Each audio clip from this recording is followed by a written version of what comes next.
नमो भगवते वासुदेवाय। 19वां अध्याय हिरण्याक्ष वध।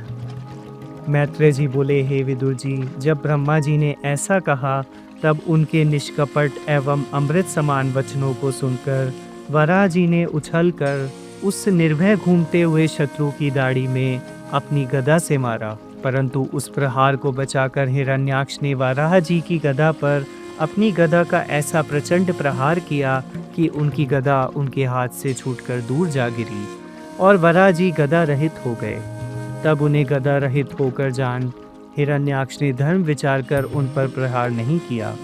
उनकी धर्मज्ञता को वराह जी ने भी स्वीकार किया और उन्होंने तत्क्षण सुदर्शन चक्र का स्मरण किया। स्मरण करते ही सुदर्शन उनके हाथ में आ गया और उन्होंने हिरण्याक्ष को ललकारा। उस ललकार को देख और सुन के हिरण्याक्ष क्रुद्ध हो दांतों से अपने होठों को काटता हुआ वराह जी पर फिर अपनी गदा का प्रचंड प्रहार करने लगा। किंतु वराह जी ने अपने पैरों से उसकी गदा के आघात को निवारण कर तथा पुनः उसे हाथों में पकड़कर कहा, रे दुष्ट, मुझे जीतने के लिए उद्योग कर।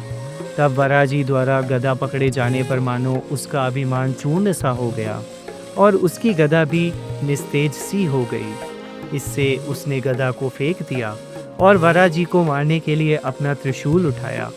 किंतु वराह जी ने तत्क्षण अपना चक्र चलाकर उसके त्रिशूल को काट डाला।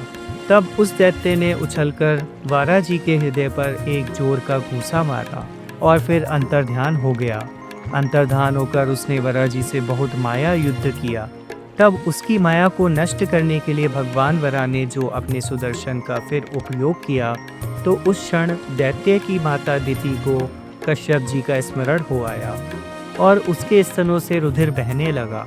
इधर हिरण्याक्ष वराह जी से लिपटकर युद्ध करने लगा, किंतु वराह जी कभी उसकी पकड़ में ना आते और जो एक जोर की उसकी कनपटी पर थप्पड़ मारा तो वह चक्कर काटकर पृथ्वी पर गिर पड़ा।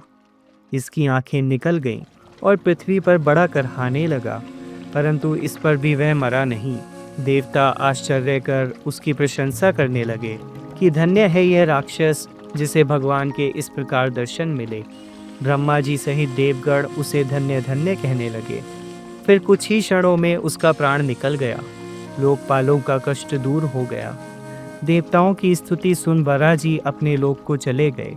सूत जी कहते हैं, हे शौनक, जो विष्णु जी के इस वराह चरित्र को सुनता और गान करता है वह महापातक से छूट धन, यश, आयुर्बल और अपने सब मनोरथों को पूर्ण रूप से प्राप्त करता है।